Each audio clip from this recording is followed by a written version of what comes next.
Okay, welcome back to our channel, MegaWhale. Thanks for tuning into another video. Today's video is going to be a Bitcoin update. We're going to be taking a look at Bitcoin dominance, the Brave New Coin Liquid Index, the inverted scales, the log charts, and much more. We're also going to talk about the DXY, the stock market, and what we think is going to happen, and a possibility of a short-term rally due to the DXY dropping and the stock market kind of seeing some relief.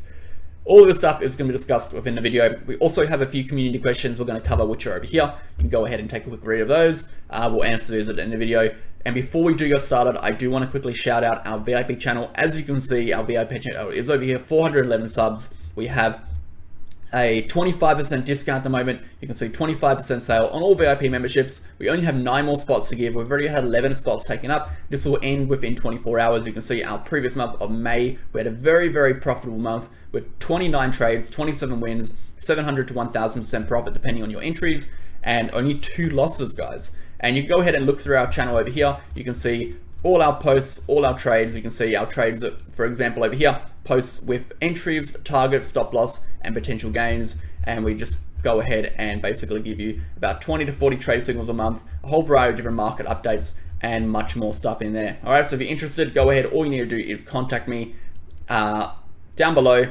In the pinned comment, there should be a link. You can go ahead and click that. Let's go ahead and dive right into the video. So to start off, guys, we're going to do a quick update on the short term. As you can see, Bitcoin has broken downwards out of its pennant formation, and we're talking about this in a collab video we did the other day, that if Bitcoin broke downwards from here and lost this 28,800-ish range, we're going to see a bleed lower. And we do have a few minor supports along the way. We're going to go ahead and quickly map these supports out. If we zoom out on the Bitcoin chart, we'll see them a little bit more clearly. But we do have minor support around this range here. I'm just going to draw a little range, which is this demand zone. And obviously below this range here, we have our support all the way down from this range to this bottom range here. So we do have a bit of support heading downwards from here. I don't expect Bitcoin to flip easily in this range, meaning I don't think we're going to push upwards too much here. It'd be very bullish if Bitcoin went upwards from here, broke out of its downward trending support, or should I say downwards trending resistance, which is this line here, found some support above, and then continued upwards through this range. Remember, this short-term bullish range that we need to break is still going to be acting as that 32,000 to 31,000 range. If this range flips, we do become short-term bullish. We do expect a move upwards to our $36,000 range. Until then, guys, there's literally not much reason to be bullish on the charts. The charts still tell us very much clearly that the price is going to head down, and we do need to be acting accordingly. All right, so expect the price to continue downwards from here.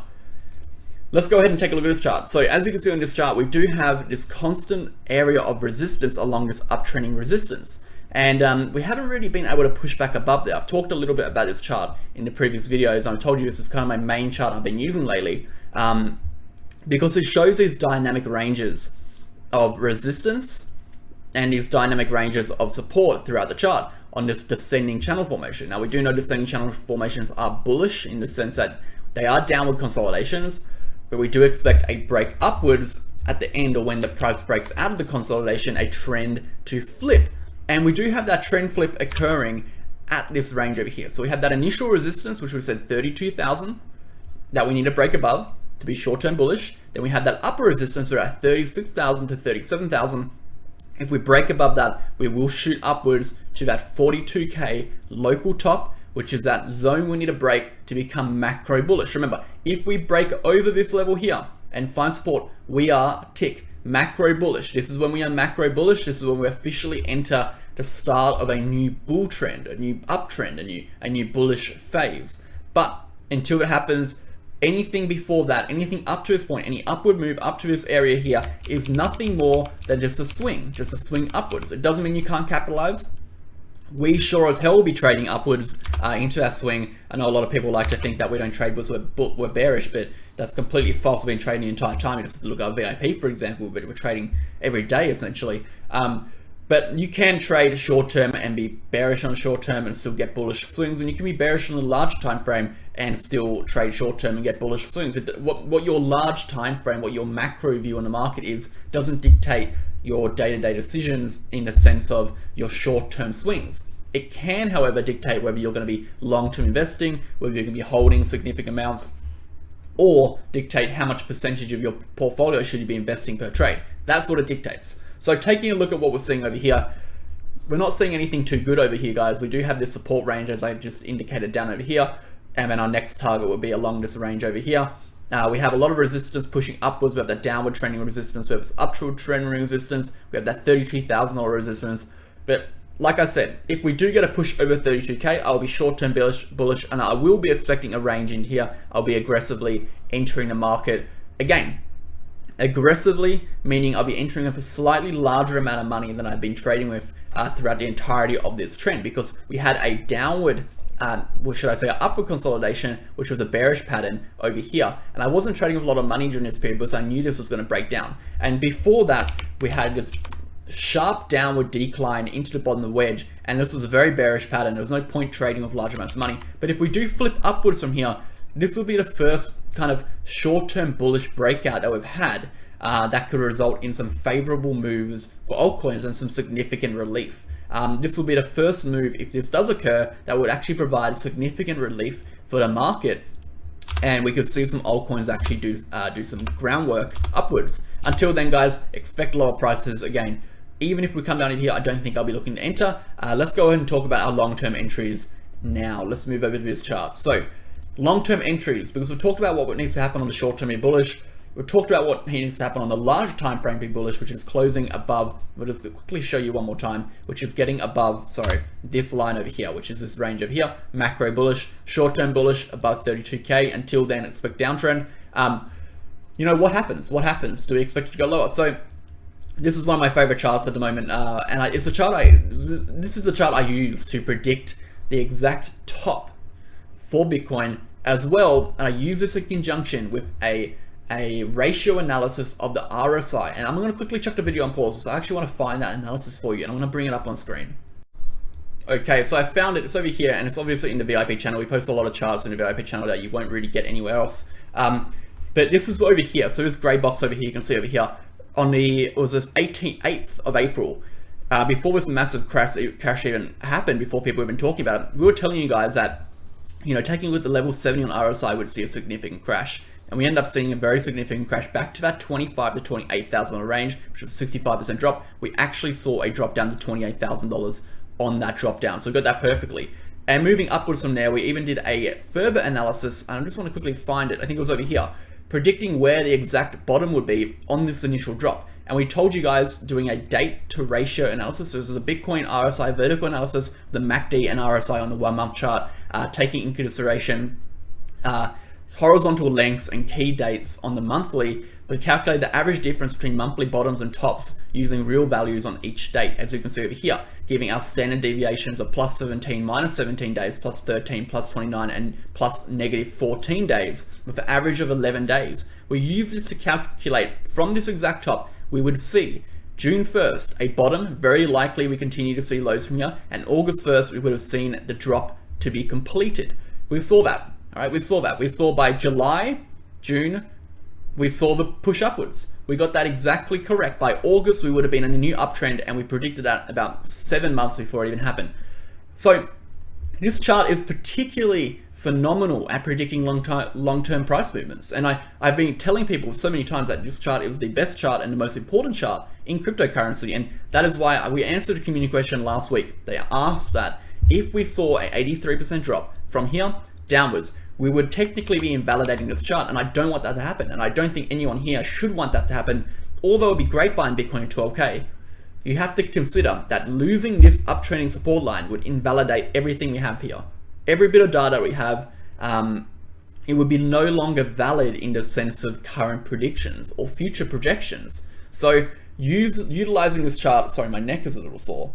I'm just going to crack it. Utilizing this chart has enabled us to predict these, you know, significant Bitcoin drops. And we see over here again this bear market resistance where this drop down, push upwards, rejection downwards, drop down, push upwards, rejection downwards. Again over here, drop down, push up, rejection downwards. Always leading up at this solid trend line or this dotted trend line for support. And we're seeing that happen again. We're seeing that happen again, guys. We're pushing down to the dotted trend line. Now, one of two things are going to occur. Either we're going to follow what we saw in 2014, which is a straight drop downwards to a solid trend line, which is over here, or we're going to see what we saw in 2019, which was a bounce from this dotted trend line and a push upwards, and then finally a drop back down. So we could see some relief over here back to this midline, and then finally a drop back down. This would obviously extend the bottom to later in the year, or we could see a bottom from here initially pushing up and continuing upwards, or we could see a drop back down to this level. What I would say, guys, regardless of what happens, you should be trading based on what happens on the shorter time frame for now, in the sense that your decision making should be relevant to what is occurring now on the charts, but you should be open to the long-term perspectives. So what does that mean? Right now, we expect the price to go lower. If it goes lower, awesome. We reevaluate whether we should be entering or not. If it goes upwards, we assume we're short-term bullish, and we have to now assume that this bullishness could continue upwards until proven otherwise. So we push up in here, we're still short-term bullish. If we get rejected, we become short-term bearish until we lose this trend line again.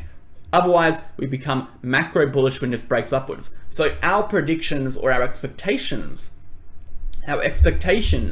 can adjust based on the short-term price movements, but our predictions are still valid on the larger time frame. So it's a very important distinction to make, guys. Very important that you understand why and how the price is moving and what to expect from these moves. So that being said, guys, I think I'm going to go ahead and quickly introduce Bitget. And now we do have a little clip playing in a few seconds, but I just want to say quickly, I've swapped fully to Bitget, 0.02% trading fees. I just can't beat it. Honestly, I haven't found an exchange better than that. So I've been personally using Bitget to access a little leverage, to trade obviously on a daily basis with 0.02% fees. And I've found it's a phenomenal exchange. So I'm going to quickly link that down below and play a little clip from that. And we'll get into our Bitcoin dominance chart, our DXY, our stock market, and community questions after that video. I wanted to quickly introduce my new favorite exchange, Bitget. Bitget is a non-KYC exchange, which is particularly beneficial for members in the UK and Australia who are limited by certain trade restrictions.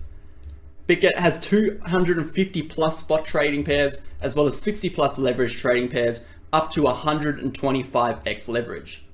Sign up now in the link in the description using our referral code to get up to $153 in rewards for completing 4 separate tasks. Let's go ahead and dive back into the video. Okay, so let's go ahead and get back into it. We're going to go ahead and look at the Bitcoin dominance. And first off, guys, what I've noticed on Bitcoin dominance, we are printing something called a spinning top.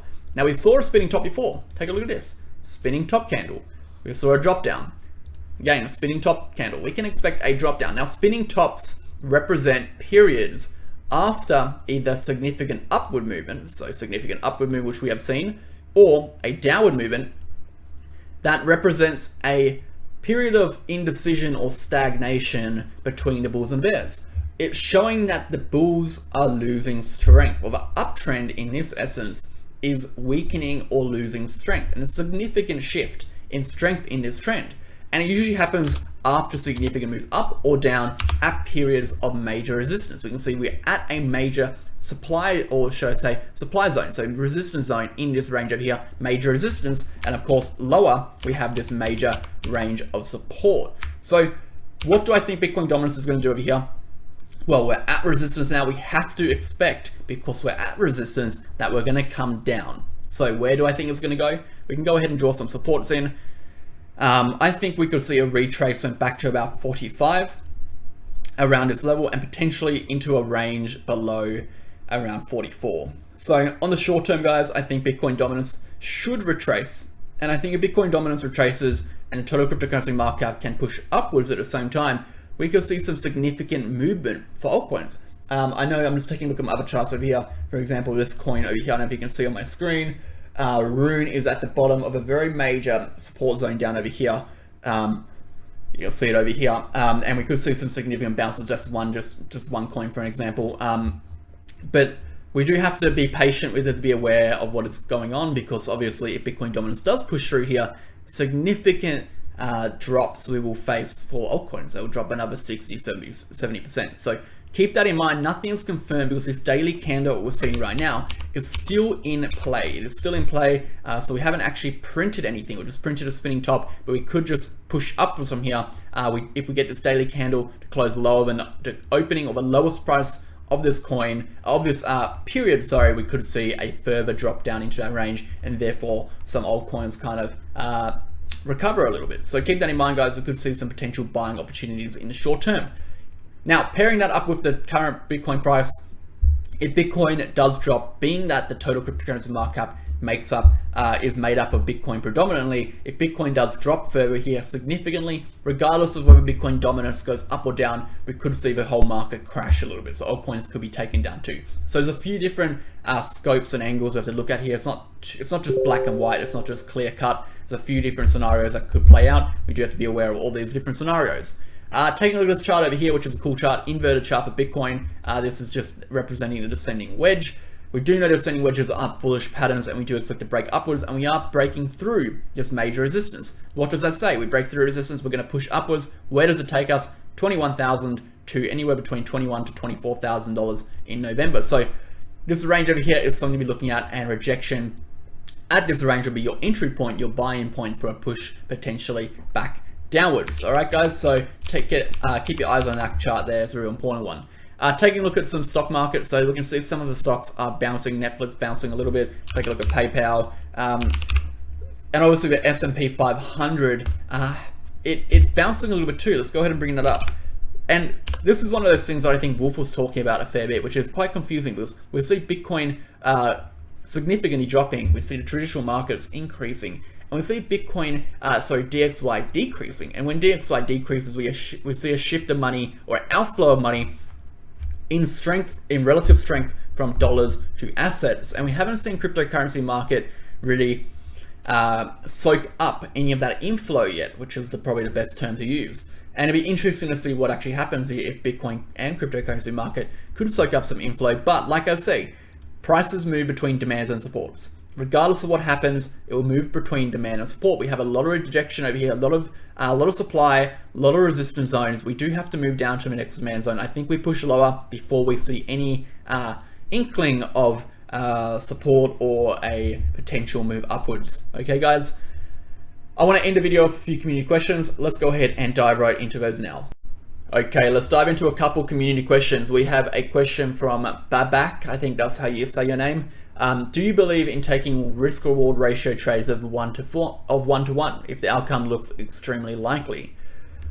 I did give a quick little answer over here. Preferably no, unless I have no doubt in the trade. Now, the reason I don't like to take risk-reward trades of 1 to 1 is because when I win a trade, I'd like to cover a loss. So I always like to make sure my wins cover my previous or future losses. So taking a risk reward trade of 1 to 1 doesn't really put you in a better position because losing is part of trading. So you're always going to lose, you're always going to get wins. It's just part of the game. So if you're taking risk reward trades of 1 to 1, you're kind of bringing yourself to a balanced, neutral position. You want your wins to give you more profits and your losses to give you less. So your statement here is unless it looks extremely likely. And I just want to say that it depends on how you analyze a chart, because what looks extremely likely to some people doesn't look likely to others. And a lot of people were screaming for 120K, 150K Bitcoin, saying it looked extremely likely. So I guess it comes down to your experience. If I had no doubt in a trade signal going upwards, I probably would not take the trade. I'm not a huge fan of taking 1 to 1 risk reward trades. At the end of the day, I am a market technician, but at the end of the day, I'm a risk analyst, and I basically trade based on risk reward ratio solely. That's what technical analysis is. So taking 1 to 1 trades, for me personally, I don't see. It's hard for me to give you a perfect answer, but sometimes I would, but it's very unlikely that I would. I'm just going to say it's very unlikely that I would, and I would prefer to take trades that are more favorable risk reward terms than 1 to 1. So I think that answers your question. The next one, when is the best time on the market to enter altcoins? Is the best moment when Bitcoin reaches a low and then buy altcoins, or maybe is it worth buying Bitcoin first and waiting for Bitcoin to break all-time high, make a swap? So this is a question we've answered a couple times. I'm gonna go ahead and I'll just answer this one again for you. Let's bring up a couple new charts for this one. Now, good question at the end of the day, guys. Good question. I've had this question a fair bit, but I will go ahead, and I think it's one of those questions that a lot of people kind of get confused on, because at the end of the day, guys, altcoins and Bitcoins, although they do move similarly, they move quite the same. During a bull market phase, or at the start, or at the bottom at least, they do have a lot of differences. There's a lot of differences between how they move. So what we can see over here, we can see two charts. We have our Bitcoin chart, And we have our altcoin index, so represents it's kind of like the Bitcoin index, right? So we have the Bitcoin reaching the bottom. We saw a significant push upwards around 700%. At the same time, altcoins only did 500%. After that, we saw altcoins rally 400%, where Bitcoin only did about 119%. So your answer to that question is, once the bottom is in, you're better off buying Bitcoin. Once Bitcoin's reached a local high and seen its first significant drop, so major resistance, that is when you start to shift your money into altcoins, and you stay in altcoins for the remainder of the bull market. Now, you never have 100% of your portfolio allocation into a single coin or into an asset class in general. So even when I'm most bullish on a coin in a bull market and I'm buying and I'm accumulating Bitcoin, I personally don't have more than like 20% of my money in a singular coin or 20% of my money in Bitcoin. I like to keep money on the side. Now that is because I'm a trader. I trade regardless of the trend. I don't care if we're in an uptrend. I don't care if we're in a downtrend. I will trade. For someone who potentially wants to be looking at long-term holding, or someone like yourself who's probably more interested in just holding during an uptrend, you can go about 70% in, keeping the rest of the money on the sideline to either buy up the dips or to leverage into new coins when the time is right. All right. Before we finish off, I hope that answered your question. And guys, if you want to ask a question, leave them in the comment section below this video. Just go ahead and I'll answer your question next time. I do want to introduce Crypto Academy. Now, Crypto Academy has officially launched, guys. We have hundreds of people who have already joined up. It really is probably the best and most detailed trading course on the crypto market I've ever seen. It took months and months and months to put together with Rules of Crypto. We put a lot of information in there, from anything from from basic risk analysis to advanced risk analysis, from finding trades yourself to analyzing markets to looking at technical indicators to utilizing technical indicators and candlesticks and identifying trends. Everything you need to become a professional trader is in there. The only thing you need more is experience, and that comes with time. But all the information required, all the understanding and knowledge, all the mechanical rules, all the application is all there for you. All you need to do is utilize it. That is it. And you could become a professional trader and analyze markets just like myself. All right. If you have any questions, go ahead and contact cryptoacademycourses@gmail.com. Link is in the description, and I'll catch you guys in the next video.